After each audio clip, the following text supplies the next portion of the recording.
What's up, YouTube? It's me, the artisanmc, and today I'm going to give you my review of Agatha All Along, episode 1 and 2. Yeah, I decided to watch this show. Um, it does come with a little bit of duress in a sense that I wasn't really interested in watching this show, and after what was um, the tragedy of the acolyte. I was kind of done on watching bad streaming television from Disney. I was done. Lucasfilm, Marvel, I wasn't interested in seeing it. But I left work today and felt kind of good, and I guess I was feeling adventurous.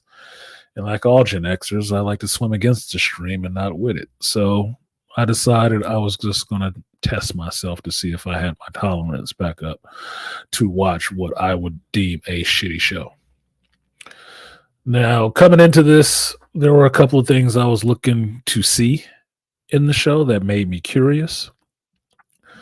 And the main thing was I wanted to know how Agatha was released or got out of the hex that Wanda had put on her during WandaVision, because I thought that was a very psychologically it'd be a traumatic thing to be locked in a prison like that of your mind and then be woken up from it one day. Right? A lot of people will say they didn't watch WandaVision and they didn't like it. I actually liked WandaVision. I thought it was very interesting, and it was good for the character of Wanda Maximoff to grow up into this woman, the Scarlet Witch, and out of the young girl, which was Wanda Maximoff. I thought it was good for that, and emotional trauma is good for doing that to you.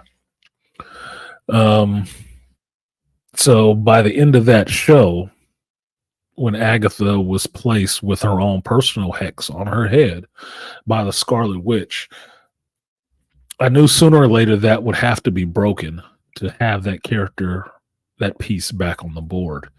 And after seeing the events of Doctor Strange Multiverse of Madness, it was hinted that Wanda was dead.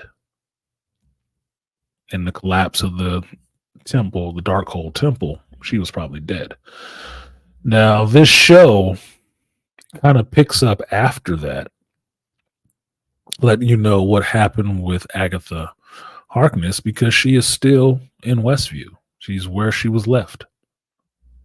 That was it. Now, they do give you a sense of time of how long it's been since Wanda left Westview, released it from the Hex, and went off on her little, mission.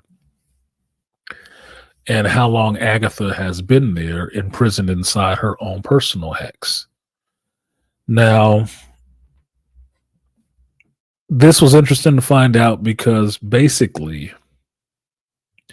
the rest of the people in this town are all normal again. They all remember what happened during WandaVision. They all remember. But Agatha was still there going through her own mental thing, which means she was walking around in that town acting out of sorts with people. Now, the first episode of this show starts off with what is Catherine Hahn playing the character of Agnes, and Agnes is a police detective that investigates murders. All right. And she is going to the body of a Jane Doe who seems to be crushed and laying out in the middle of nowhere. Now, the name of the show is Agnes in Westview. But what it is, it's a TV show. So basically, you're getting this in this first episode, which is fun to me, is that you're getting a character playing a character within a show. So basically, it's kind of like an Inception, right? It's a show within a show. And the show is a crime drama type of situation. Even though the character of Agnes is over the top and kind of manly and all the rest of this stuff in a butch way. Some of it is silly, some of it is kind of funny, but you keep getting glimpses, or at least the character of Agnes keeps getting glimpses that she doesn't understand certain things. She can't recall certain things. And new characters who pop up into this world, like Aubrey Plaza's character, which they never said her freaking name, so I don't know what it is, kind of hint at things not being exactly right and knowing more about Agnes than Agnes knows about herself. Now, this first episode, that is what it is. It is Agatha Harkness playing Agnes inside of this show reality world. And what it basically is you're seeing inside the hex that is on her. What she sees inside the hex is this crime drama type of situation. What people outside the hex see in the real Westview is her acting like she's a cop or something like that, or she watched too much of the first 48 or some shit like that. They think she's just acting weird. But she's been there that whole time. Weird, right? So once you get the introduction of Aubrey Plaza's character and this world playing FBI agent, and then another mysterious character that shows up who does not have a name, you start to get Agnes falling away and Agatha emerging from her hex. Now, I have a little bit of a problem with this for the simple fact that, from my understanding of magic and witchcraft and spells and stuff like that, you cannot get out of a hex unless you're powerful enough to do it, or the person who put that hex on you dies. In this case, they're saying that Wanda Maximoff is dead, which means to me the hex should dissolve, dissipate, disappear, be removed immediately because she is no longer here. What happens in this show is that Agatha has to claw her way out of the hex by revealing all these layers of this hex that are on her, getting back to who she really was, which is like peeling an onion, right?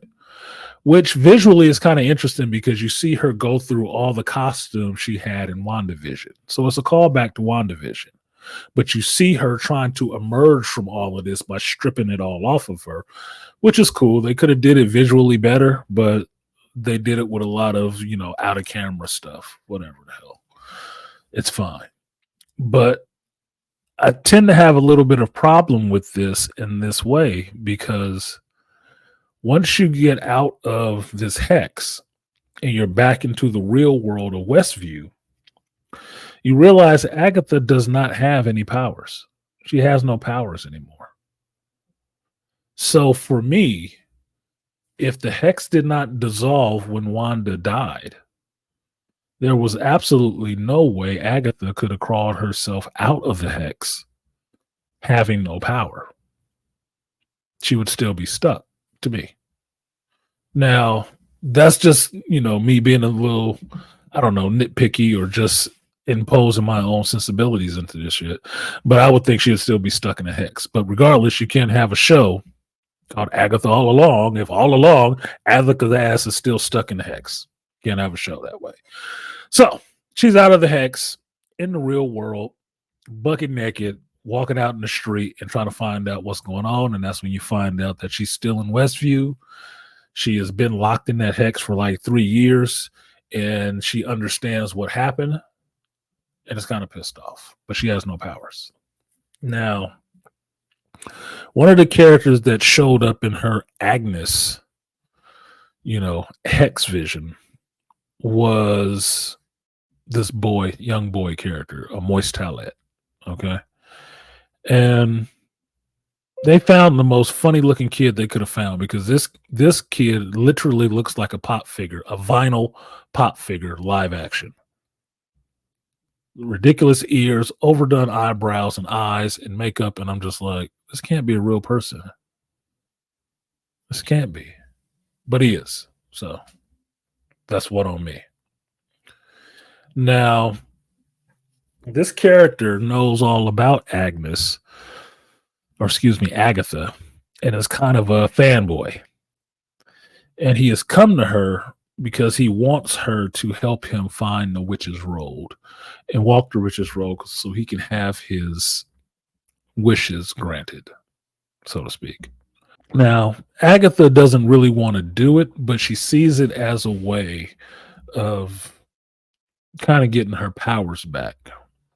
And after some cajoling, she sets out on the road with this kid to find some other witches.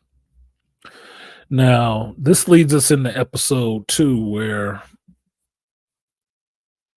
you understand that within 3 miles of Westview are witches. And Agatha and this kid, who can't say his name for some reason, there's a spell on his mouth that whenever you ask him his name and he tries to tell you his name, the spell silences him. So he's still talking, but you can't hear what he's saying. The kid doesn't really have a name. Basically, he's just along for the ride with Agnes, and she does, disparaging things to him, calling him pet, Toto, familiar, all this other stuff. He's just along for the ride. The only guy there, so to speak, and he's along for the ride. Now, what you find is that Agnes, fucking me up, Agatha keeps going to different places to recruit these witches. Now, how she knows that they're witches or anything, I'm just basing it on maybe she understands what to look for in witches.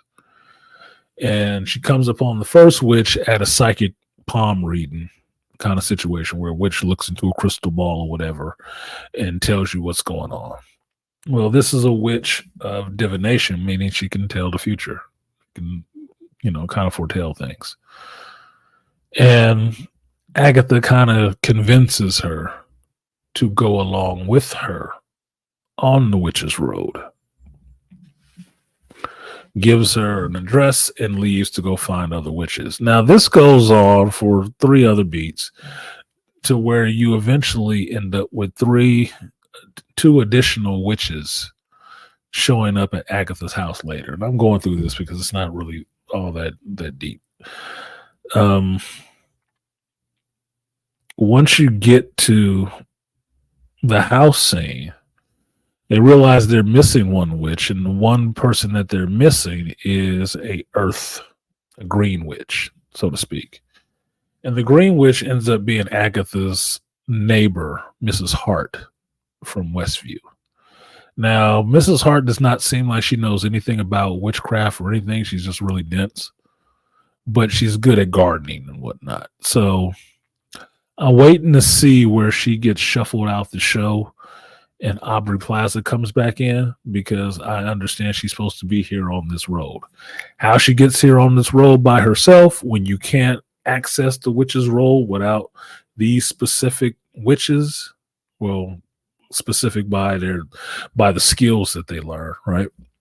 These specific skills, doing this chant, getting here as a coven to get on the witch's road. I don't know how Aubrey Plaza's character is going to make it there without 4 other witches to help her get there.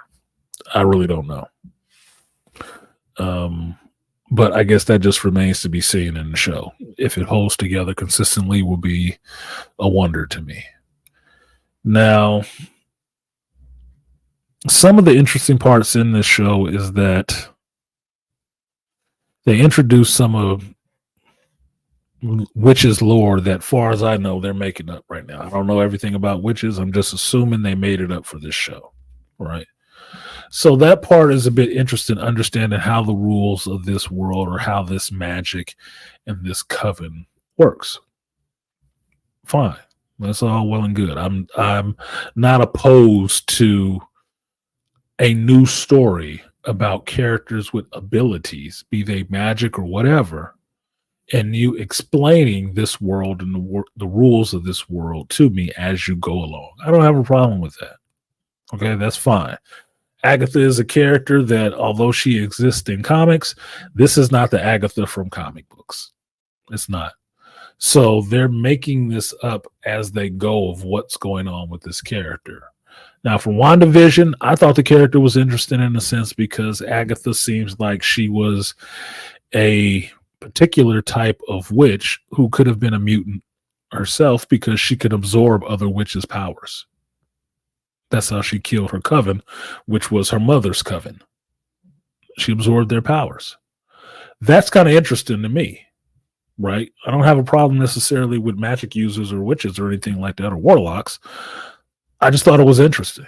So seeing what happens with this character is the curiosity for me. Do I think the show is going to be good? No, I don't think the show is going to be any good. But there may be some interesting little nuggets in there because I'm curious about shit like that. It's just what it is. Now, by the end of this episode, the 2-episode premiere, you end up with Agatha and her coven on the Witch's Road, and everybody takes off their shoes and start walking the road. Now, behind them lies the 7, I forgot what they were called, something. Basically, you find out in the first episode, after Agatha gets out of the hex, she's accosted by Aubrey Plaza's character, whose name we don't know. I don't know what her name is. And what it is that Aubrey Plaza's character wants to kill Agatha because she's heartbroken or whatever. And it was a lot of really not even subtle lesbian vibes going on with this shit, which is like, just had me rolling my eyes because it was kind of cringe, right? Kind of cringe, like, oh my God, just get on with the fucking story. Now, this character wanted to kill Agatha, but also warned her that the 7 whatevers are going to be coming for her because everybody knows now that she has no powers. So people that she's wronged when she was full of power and had the dark hold, so she was like, I guess, one of the strongest witches around until Scarlet Witch showed up. They're coming to get their piece. They're coming to get some payback because now they know she's powerless. Okay. So that sets up a ticking clock in a sense that Agatha has to get things moving. And that's why she uses this kid to go ahead and find a coven of some witches that she wouldn't like necessarily because she comports herself as like a witchcraft snob. These witches wouldn't make the cut for her. They're not good enough. But she's going to use them because she has no other choice and she needs to get this done real quick before sunrise. So these 7 things are what are chasing her and gives you the ticking clock for episode 2 to get these witches together, make a coven, open the Witch's Road, and get onto the Witch's Road. Because by the end of episode 2, they're on the Witch's Road, and these 7 things could not follow them down onto the road. All right. Simple. It's not that complicated of a story right now. So where does this go from here? Down the road. I'm waiting to see because I'm kind of curious. It's kind of curious. Not really. I can miss it and not care, but I'm curious to see how this road situation plays out. Right? What the road actually is. Where does it actually lead? How these characters will interact with each other while they're on this journey, and who will get double-crossed and win. That's what I'm looking for, because Agatha lets it slip in the 2nd episode that she can only take witch's power if they blast her with it.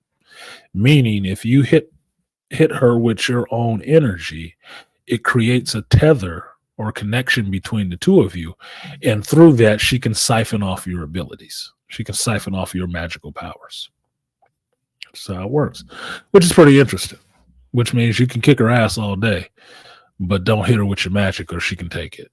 Fine. Now, how the rest of these characters interact on this journey is what would make it interesting to see.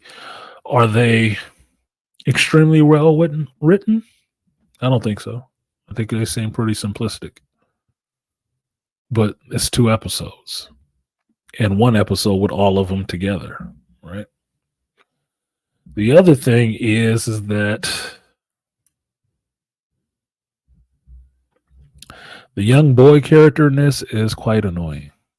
They made sure to show that he's, gay. So what? He's funny looking, which is kind of understandable. But be that as it may, none of that actually matters. The character itself is just a little weird. And basically, he's the Gen Z of the group. So if they utilize him to be anything other than a joke or a foil for jokes or just the whipping boy, I would be impressed. Watching a bunch of women on the screen acting like catty women with each other, it's not surprising to me. It's not surprising. It doesn't shock me. It's not making me think, oh, this is the worst show ever. No, it's not. It's just a show with women in it. I've seen enough of them that is what happens. So I'm more interested to see where the story goes. Will I be looking forward to it every week? No. But I will be looking forward to see when Aubrey Plaza shows up and what's the explanation for how she gets there. Because this witch's road is not supposed to be accessible unless you have a coven. And most of these witches think it's fake, that it's not a real thing. So I'm interested to see how she ends up showing up and being a part of this group, because they can't have her out there and all this advertisement and shit like that and have her show up for 1 episode and not show her again. That'd be stupid. Too big of a star for that. But that's my reaction to Agatha All Along. I am tired from watching it. It's not even 9 o'clock yet. And I was yawning before 8 o'clock watching this show because it was kind of boring. So I'm going to go ahead and watch something entertaining, namely The Emperor of Ocean Park. And I will see you guys